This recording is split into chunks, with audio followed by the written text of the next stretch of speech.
Yeah, I had to remove a bunch of roots. It's taken me 2 trips and hours to get down in here.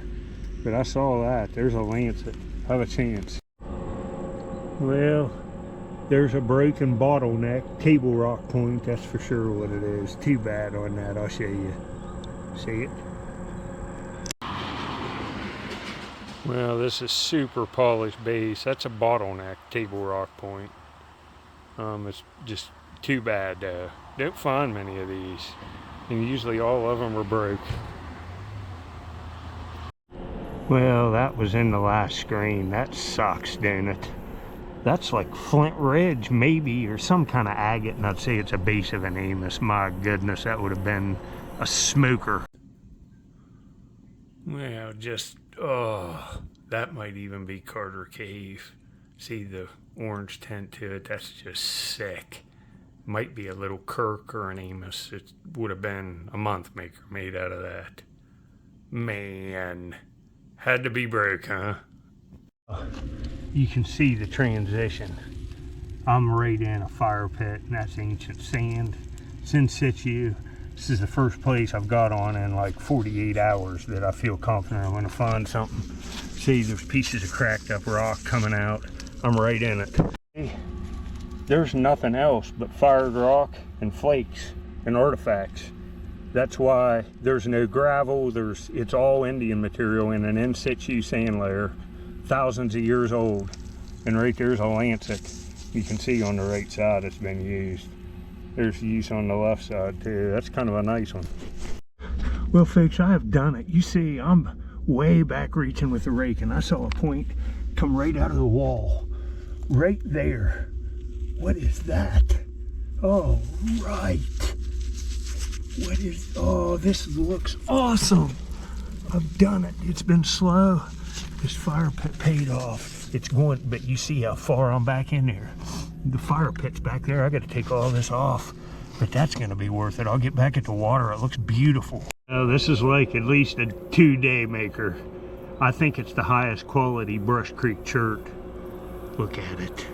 It's got the kind of bad inclusions in it. That's Brush Creek, and it's the best. I'll show you translucency. Look at the edge work. It's beautiful. It's going to pop so nice. There's nothing missing. Yeah, see, it looks kind of gray in direct sunlight, but you can see the green hue to it. And look at, I'm pretty sure that's Brush Creek. You can see that is typical of Brush Creek, that these inclusions, it's kind of getting the orange spots coming out of it. That's got nice color. It's all there. There's nothing missing. Nice edge work. That's an Amos. Look at that color right there. That's pretty cool.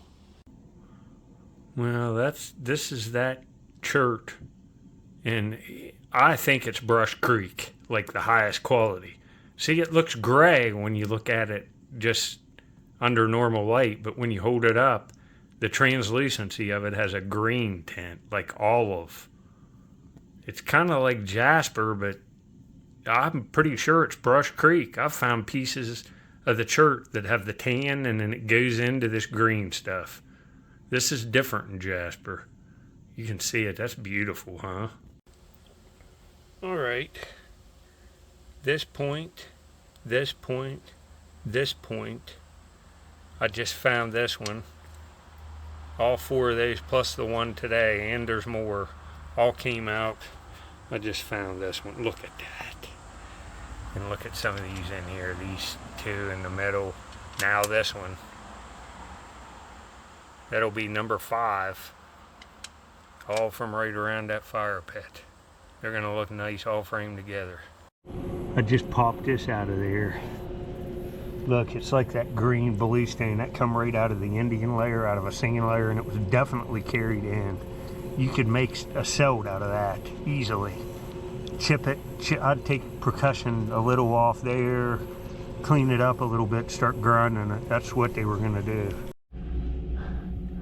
What I'm doing here, right over this way, I punched in like this, and you see all the overburden. You just can't dig the whole fire pit.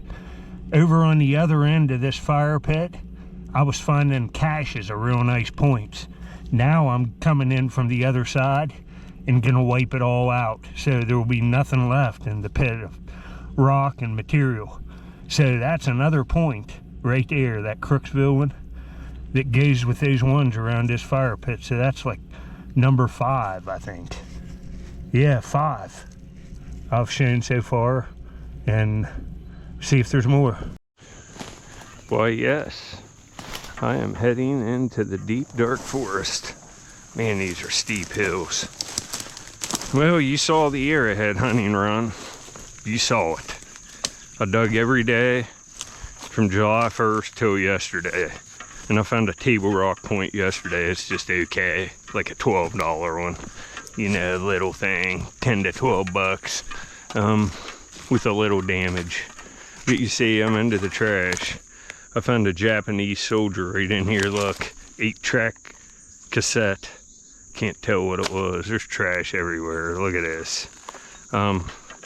There's a pretty decent, yeah, I guess it's got a hole in it, rolling rock. Pull tab right on the surface. You know, that's got to be like 70s. Well, I'm looking for vintage marbles. I haven't dug them for a couple months, but I got a tray at home of ones I dug, you know, right when I stopped, like, I don't know, 55 to 60 days ago. We'll look at some of them at the end.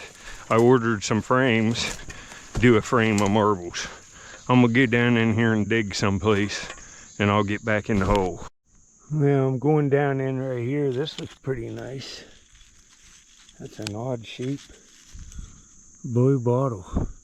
Take that one for sure. It's just different. Huh. Now this came right out behind that blue thing. Look, it's got little round raised ridges on it.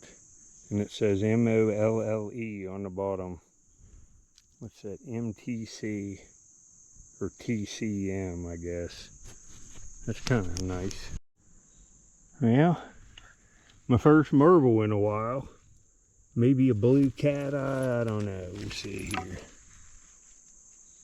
What is this?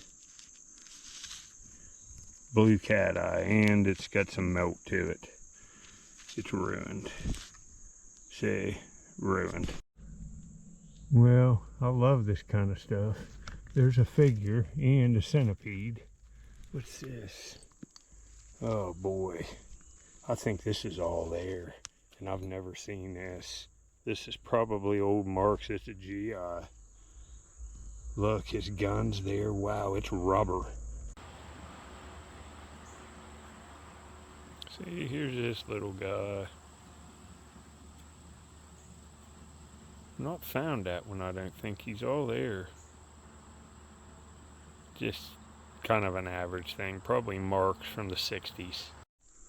Well, just that army man on that place I was digging. I had a yellow jacket's nest. I didn't get stung, but there was like 50 of them swarming around, so I just left out of there. So I'm walking around. And right here where I dug a couple months ago, right there's a marble. It ain't bad. It's just a more common one, but still. Probably a marble king. That's nice. Yeah. Here's some of the marbles I dug before I started digging arrowheads. A lot of them on that dump I was on. There's a Peltier right there. Master Marble Company Comet. Look at that alley sky blue. Like, that's beautiful. Look at some of these swirls. Look at this one. There's lots of them. There's a real nice. Look at that cat eye. Man, there's another nice one. I was on some pretty good stuff. Look at that. That's an alley. I'm looking for a place to dig marbles, a concentrated area. I'll get on it. I'll put a couple videos at the end if you're interested in this kind of stuff where I did real good. Get a hole started and maybe do some videos on this here this week. Later. Look here. Here's Dog Bubby Express. Right here, and I've got Big Boy had to come right out when I got back. Look here. The big man's out. He's running wild, folks. Look at him. He's found him a nut there, it looks like. What are you doing, bud? It's my buddy, folks, right there. He's hanging out here a little bit. And I'll see you on the next one.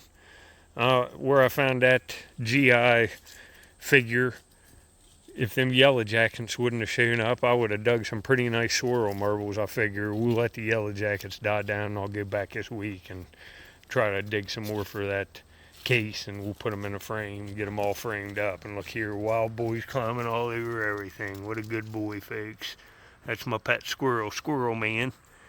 He's doing great. He's coming out to get some exercise, and we'll see you guys on the next one. I'll keep digging the arrowheads too, finding something every trip.